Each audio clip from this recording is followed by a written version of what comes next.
திருச்சிட்டம்பலம். தென்னாடுடைய சிவனையை போற்றி எந்நாட்டவர்க்கும் இறைவா போற்றி.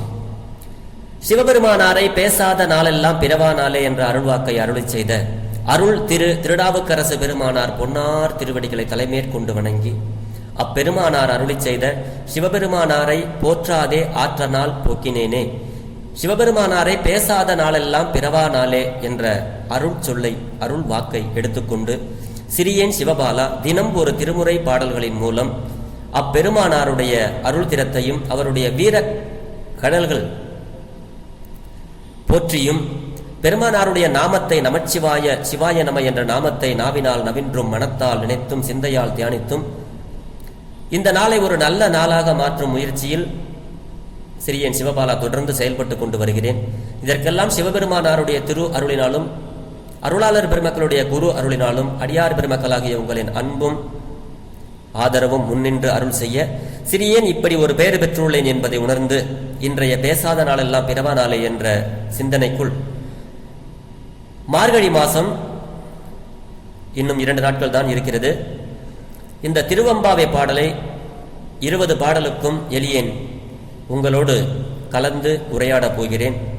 எனக்கு தெரிந்த பொருளை, நான் படித்த பொருளை உங்களோடு இந்த திருவாசகத்தை ஒரு பெண்ணாகவே சேர்ந்து மாணிக்க வாசக பெருந்தகையார் இந்த திருவம்பாவையை எப்போ பாடினார் அப்படிங்கிறத முதல்ல சுருக்கத்தை சொல்லிட்டு அவரும் தன்னுடைய ஆண் என்பதை மறந்து தன்னை ஒரு பெண்ணாக பாவித்து சிவபெருமானாரை இந்த பாவை பாடலை பாடுறாரு. அது எப்படி பாடுறாரு, எங்க பாடுறாரு அப்படிங்கிற விவரத்தை சொல்லிட்டு எனக்கு தெரிந்த பொருளை நான் உங்களோடு பகிர்கிறேன். இதில் பிழை ஏது இருந்தாலும் சிறிய என்னை மன்னித்தருள வேண்டும் அடியார் பெருமக்கள். திருச்சிட்டம்பலம். திருவம்பாவை திருவாசகம், திருவாசகத்துல 7வது பாடல் திருவம்பாவை. இந்த பாடல் சக்தியை வியந்தது, அதாவது உமாதேவியை வியந்தது இந்த பாடல். அம்பாளுடைய பெருமையை சொல்லுகின்ற பாடல் அப்படிங்கிறது குறிப்பு. ஆக மாணிக்க வாசக பெருமானார் திருவடி போற்றி. மாணிக்க வாசக பெருமானார் நம்ம வாதவூரடிகள்னு அவரை சுருக்கமா சொல்லுவாங்க. அப்படி வாதவூரடிகள் பல தலங்களையும் வணங்கி கொண்டு திருவண்ணாமலை பக்கத்தை அடைந்தார். திருவண்ணாமலைக்கு வராரு சுவாமி, பல சிவாலயங்களை வணங்கி கொண்டு வராரு. அந்த அணி நகர் மாட கூடங்களும் கோபுரங்களும் தோரண வாயிலும் மதிலும் மதில் சுவற்றில் கமுகு பொழிலுமாக காட்சி அளித்தது. மாடக்கூடங்கள், கோபுரங்கள், தோரணம் அப்படி எல்லாமே ஒரு அழகாக அந்த பதி காணப்படுகிறது.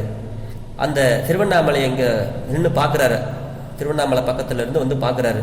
இப்ப யோசிக்கிறாரு, ஓஹோ இம்மலைதானோ அன்று அனல் வடிவாய் அண்ண முடியாததாக இருந்தது, இந்த மலைதானா இன்றைக்கு மனம் நிறைந்து பெரு வாழ்வாக காட்சி அளிக்கிறதே, இன்னைக்கு நமக்கு இப்படி கண்ணுக்கு தெரியுது அப்படின்னு சுவாமி யோசனை பண்ணிக்கிட்டு அப்படி ஒரு மகிழ்ச்சியோட அந்த திருவண்ணாமலை நகருக்குள்ள புகுந்தார். அந்த ஊருக்குள்ள போய் ஆலயத்தை பார்க்கிறாரு. அப்படியே அதனுள் பனிமலை மருந்தாய் தம்மை ஆட்கொண்ட குருமணியை கண்டார். சிவபெருமானார உள்ள போய் பார்க்கிறாரு. பச்சை கொடி படர்ந்த பவள மலையாக இறைவனை எண்ணினார், வாழ்த்தினார். அடிகளார் திருவண்ணாமலையை அடைந்த காலம் மார்கழி மாதம், திருவாதிரைக்கு முந்திய 10 நாள். மாதர்கள் பலரும் விடியற் காலையில் எழுந்திருந்து வீட்டையும் முற்றத்தையும் கூட்டி மெழுகி கோலமிட்டு விளக்கேற்றி வைத்துவிட்டு தெய்வத்தை வரவழைத்து குளத்திற்கு நீராட செல்லுகின்றார்கள். அவர்கள் வாயில் அரண், அதாவது சிவபெருமானாருடைய புகழ் இன்னிசையோடு தவழ்தலை கண்டார். பெண்கள் எல்லாம் மார்கழி மாசம் எந்திரிச்சு வீட்டை பெருக்கி கோலம் போட்டு விளக்கேற்றி வச்சுட்டு தெய்வத்தை வீட்டுக்குள்ள வரவழைச்சிட்டு அதாவது இது ஒரு வழக்கமாக சொல்லுவாங்க பாருங்க, லட்சுமியை வர வைக்கிறது அப்படின்னு சொல்லுவாங்கல்ல, அந்த மாதிரி அந்த தெய்வத்தை வந்து வரவழைச்சிட்டு குடத்தை எடுத்துக்கிட்டு குளத்திற்கு நீராட வந்து எல்லாம் போறாங்க. அவர்களுடைய வாயிலிருந்து இந்த சிவபெருமானாருடைய புகழை இன்னிசையோடு தவழ்தலை அப்படி அழகாக பாடிக்கொண்டு போறத நம்ம மாணிக்கவாசக பெருந்தகையார் இந்த திருவண்ணாமலையில பார்க்கிறார். அவை அது அப்படியே என்ன ஆச்சுன்னா கவிதையாயின. அவர்கள் வாய்மொழியாக இத்திருவெம்பாவையை அருளை செய்கின்றார். அவர்கள் எல்லாம் பாடுனா எப்படி இருக்கும்? அவங்க எல்லாம் பெருமானுடைய புகழை பேசிக்கிட்டே போறாங்க, சிவபெருமானுடைய புகழ. இதெல்லாம் பார்த்துட்டு மாணிக்கவாசக பெருந்தகையார் தன்னை ஒரு பெண்நிலைக்கு மாறுறாரு. ஆஹா, நம்மளும் பெண்ணா இருந்து இந்த பாடனா எப்படி இருக்கும்? திரு எம்பாவை என்பது மார்கழி மாதத்தில கன்னிமை கழியாத, அதாவது திருமணமாகாத பெண்கள், கன்னிமை கழியாத பெண்கள் ஒருவரை ஒருவர் துயில் எழுப்பி, அதாவது தூங்கிக்கிட்டு எழுப்பி அனைவரும் சேர்ந்து ஒன்னா சேர்ந்து குளத்திற்கு சென்று நீராடும் வரலாற்றினை கூறும் பகுதி இந்த திரு எம்பாவை. ஆக நீராடச் செல்லும் பொழுது கன்னியர் தாம் வழிபட்டு வந்த இந்த தேவியினுடைய திரு உருவாகிய பாவையை உள்ளத்து எண்ணி அதனை விழித்து தம் இயல்புகளை அறிவித்து மற்றவர்களையும் எழுப்புவதால் இப்பகுதி திரு எம்பாவை எனப்பட்டது. எம்பாவை என்னும் தொடர்மொழி இப்பகுதியில் ஒவ்வொரு பாட்டிலுமே கடைசியில வரும். அப்படி வருவதனால அதுவே இந்த பாட்டுக்கு பெயராக அமைந்தது. இங்கனம் திருவாசகத்துல மகளிர் விளையாட்டாக வரும் பெரும்பாலான பகுதிகள் அதனுடைய கடைசி வரியில அந்த லாஸ்ட் வரி தெல்லேனம் கொட்டாமே திரு உந்தியார் உந்திபர, அப்படி பெண்கள் விளையாடுகின்ற அந்த விளையாட்டினுடைய அந்த சொல் இந்த பாடலுக்கு தலைப்பாகவே அமைந்தது. திரு அம்மானை, அம்மானை விளையாடும் போது திரு அம்மானை, அப்படி பூ கொய்யும் போது பூவல்லி கொய்யாமோ பூ பறிக்கும் பொழுது விளையாடுது. இப்படி இதெல்லாம் வந்து இறுதி தொடரால இந்த பெயர் பெற்று உள்ளது. ஒரு பாடலுக்கும் திருவம்பாவை, திரு அம்மானை, திரு பொன்னூசல், அப்படி ஒன்னொன்னுக்கு பெயர் பெற்றுச்சு. திரு என்பதற்கு என்ன பொருள் அப்படின்னா மங்கள மொழியாக இருப்பதனால, திரு என்பது மங்கள மொழியாக இருப்பதால் சிவ தொடர்புடைய இந்த பகுதிக்கு முதலில் அடைமொழியாக சேர்க்கப்பட்டது இந்த திரு. மங்கள சொல்ல வந்து சேர்த்துக்கிறாங்க, திரு வெம்பாவை என வழங்கப்பட்டது. ஆகவே தெய்வத்தன்மையுடைய எம்பாவை என்னும் பொருள்படும். எம்பாவைங்கிறதுக்கு தெய்வத்தன்மை உடையது என்பது பொருள்படும். திரு என்பது ஞானம் என்னும் பொருள் ஆதலால, திரு என்பதற்கு ஞானம்ங்கிற பொருள் அமைவதால இத வந்து நம்ம சுந்தரமூர்த்தி சுவாமிகள் ஒரு இடத்துல திருமுறையில வந்து பாடுவார். எங்க தேவாரத்துல போகமும் திருவும் புணர்ப்பானை பாரு. இந்த திரு என்ற சொல்லுக்கு ஞானம் என்ற பொருளும் இருக்கு அப்படிங்கிறத இந்த தேவாரத்துல நம்ம சுந்தரமூர்த்தி சுவாமிகள் பாடுறத நம்ம வந்து தெரிஞ்சுக்கணும். அப்ப ஞானமயமான எம்பாவை திரு எம்பாவை எனவும் பொருள்படும். திரு என்பதற்கு கண்டாரால் விருப்பப்படும் தன்மை நோக்கம் என பேராசிரியர்கள் திருக்கோவை உரையில வந்து கூற இருக்கிறார்கள். மழையையும் கணவனையும் அடைதலாகிய போகமும் பரமுத்தியாகிய மோட்சமும் ஆகிய இவ்விரு பயனையும் வேண்டுவார் வேண்டியபடி எய்துவதால் கண்டாரால் விரும்பப்படும் தன்மை நோக்கமுடைய எம்பாவை என பொருள்பட்டு இப்பெயர் பெற்றது இந்த பெயர் பெற்றது எனலுமாம். அழகிய எம்பாவை எனலுமாம். இறைவனது தொன்மையையும் புகழையையும் அவர் அண்டமாயும் அந்த அண்டத்துக்குள் அனைத்துமாயும் இருக்கின்ற நிலைமையையும் அறிந்த ஆன்மா அவனே முழுமுதற் கடவுள் என தெளிந்து, இது இறைவனது தொன்மையையும் சிவபெருமானாருடைய புகழையும், சிவபெருமான் அண்டமாவும் இருக்கிறார், அதனுள் அனைத்துமாவும் இருக்கின்ற நிலைமையினை அறிந்த ஆன்மா அவனே முழுமுதற் கடவுள் என தெளிந்து போற்றதற்குரியது அப்படின்னு இங்க பொருள் கொடுக்கிறாங்க. அப்படி போற்றுதற்கு மெய்யுணர்வு முதலிய இன்றியமையாதன ஆகும். ஆதலின் அவற்றை சோபான கிராமமாக சிந்தித்து ஆனந்தத்து அழித்து அதீத நிலையை ஆன்ம கழித்திருக்கும் காலத்தில் ஓரொரு கால் வாசனமலம் தக்க பிரிவு நிகழ்ந்து அதனையும் பொறுக்கலற்றது அப்படிங்கிறதுனால விடுதி கண்டாய் அப்படின்னு ஒரு இடத்துல ஒரு பாடல்ல வந்துகிட்டே இருக்கும். என்னை கைவிட்டு விடுவாயோ அப்படிங்கிற மாதிரி ஒரு இடத்துல பொருள் வரும். ஆக இந்த பாடல் பாவை பாடல்கள் என்றே அழைக்கப்படுகிறது. திருவம்பாவை தொல்காப்பியத்துல பொருள் அதிகார செய்யுள்ள உரையில பேராசிரியர் பாவை பாட்டிற்கு அம்மானை பாட்டிற்கும் விதி கூறியிருப்பதனால இதன் தொன்மையை விளக்கும் யாப்பருங்கால் விருத்தியில எதுல இது வருது, இந்த பாடல் எதுல வருதுன்னா தொல்காப்பியத்திலேயே இந்த பாடல் வருது. கோழியும் கூவின குக்கில் அடைத்தன தாழியு நில தடங்கனீர் கோதுமினோ ஆழிசூழ் வையத்து அறிவான் அடியேத்தி கூழை நனைய குடைந்தும் குளிர்புணல் ஊழி உன் மண்ணுவே மென்றலோர் எம்பாவாய். இது எதுன்னா தொல்காப்பியத்தில் வருதுங்கிறாங்க. இந்த பாடல் எடுத்துக்காட்டாக பெறுது தொல்காப்பியத்திலிருந்து. தொன்மைக்கு ஒரு சான்று இது.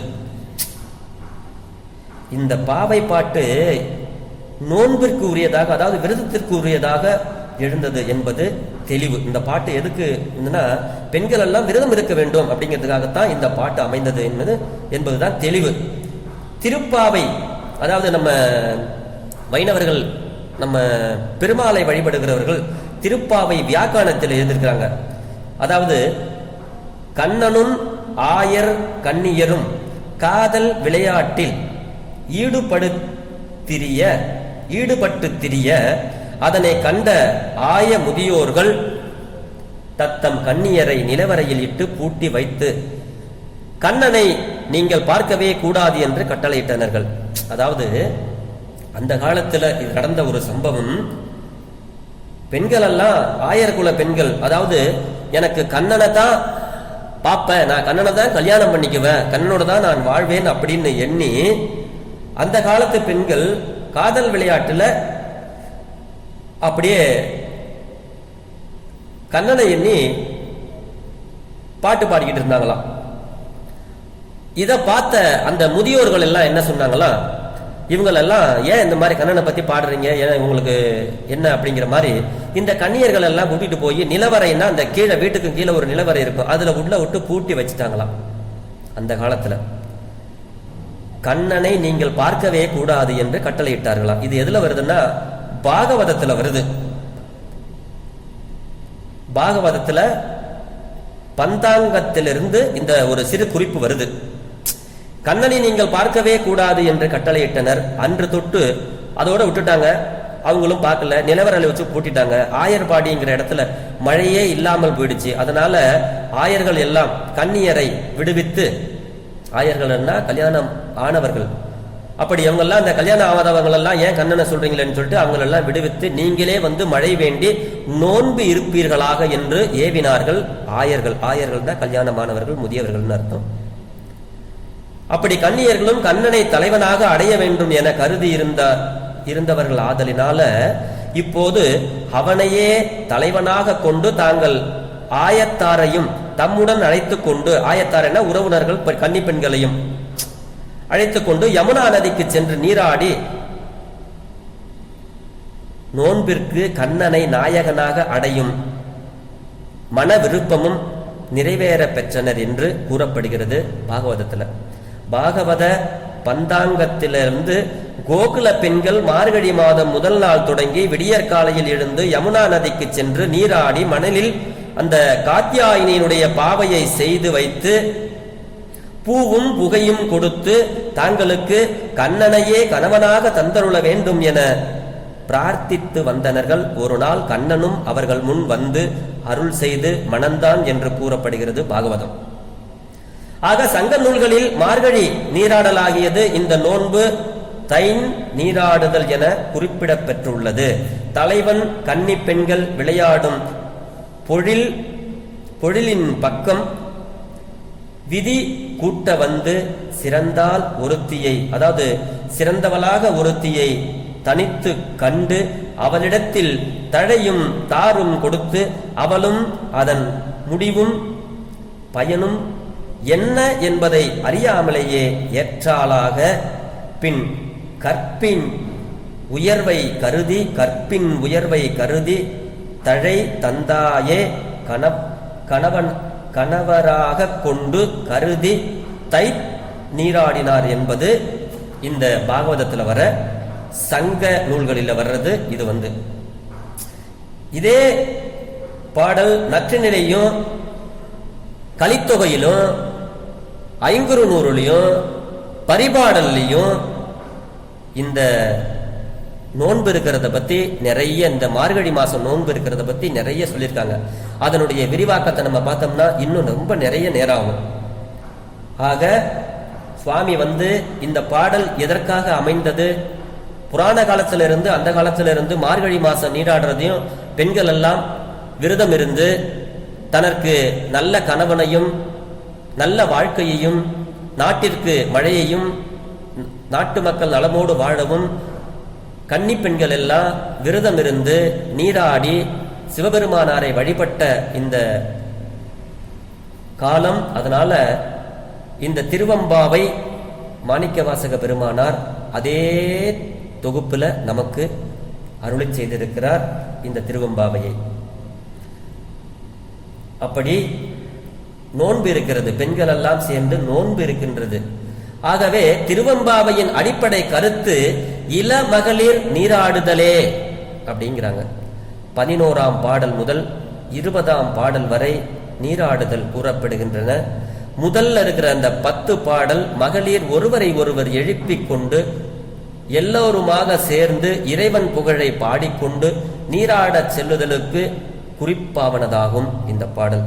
இது நீத்தல் விண்ணப்பத்துல இறைவன் பிரிந்தமையால, இறைவனை விட்டு நம்ம பிரிஞ்சு இருக்கிறதுனால விளைந்த ஒரு துன்பத்தால ஆற்றாமல் அந்த துன்பத்தை தாங்க முடியாம அடிகள் விட்டுடுதி கண்டாய் விடிலோ சிரிப்பின் இயேசுவன் என்றெல்லாம் நயந்து இடித்தும் இறந்தும் விண்ணப்பித்து பிறவி துன்பத்தை விஞ்சவே எடுத்து உடலை பற்றியாதன ஆண் என்ற உணர்ச்சியும் மடங்கி போக, மாணிக்கவாசக பெருந்தகையாருக்கு ஆண் என்ற உணர்ச்சியும் மடங்கி போக காதல் சிறந்து ஒரு தலைவியின் நிலையை அடைந்து நீராடுதலும் பூக்கொய்தலும் தோல் நோக்கம் ஆடுதலும் உந்தி பறத்தலும் சுண்ணம் எடுத்தலும் ஆகிய செயல்களை அமைந்த பாடல்கள் அருளுகின்றார் மாணிக்கவாசக பெருமானார். தன்னை பெண்ணாகவே இந்த பாடல்களுக்கெல்லாம் மாறிவிடுறாரு.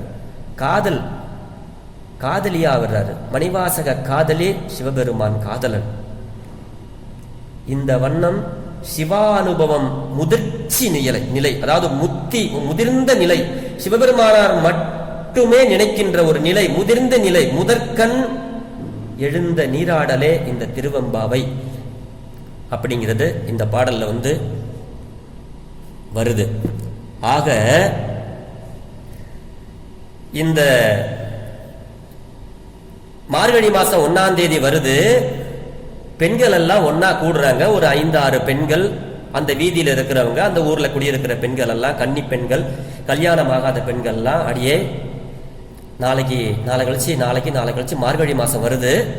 நம்ம எல்லாம் காலையில எந்திரிச்சு வீட்டெல்லாம் பெருக்கி விட்டு மெழுகி வாசலெல்லாம் பெருக்கி கோலம் போட்டுட்டு விளக்கேற்றி வச்சுட்டு சுவாமியை வீட்டுக்குள்ள அடைச்சிட்டு நம்ம எல்லாரும் சேர்ந்து குளத்துக்கு போயிட்டு நீராடி அதுக்கு பிறகு நம்ம நம்மளுடைய பெருமானை நம்ம எல்லாம் வழிபடுவோம். காலையில யாரும் தூங்கிடக்கூடாது, நீங்க எல்லாரும் வரணும், எல்லாரும் சேர்ந்து வரணும் அப்படின்னு ஒரு 5-6 பெண்கள் மொத்தமாக சேர்ந்து முதல் நாள் ராத்திரியே பேசிக்கிறாங்க.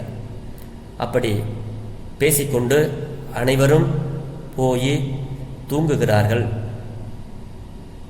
இந்த அளவிலே இந்த திரு எம்பாவைக்கு பொருள் அமைய பெற்றது. இதுக்காக தான் சுவாமி பாடுறாங்க.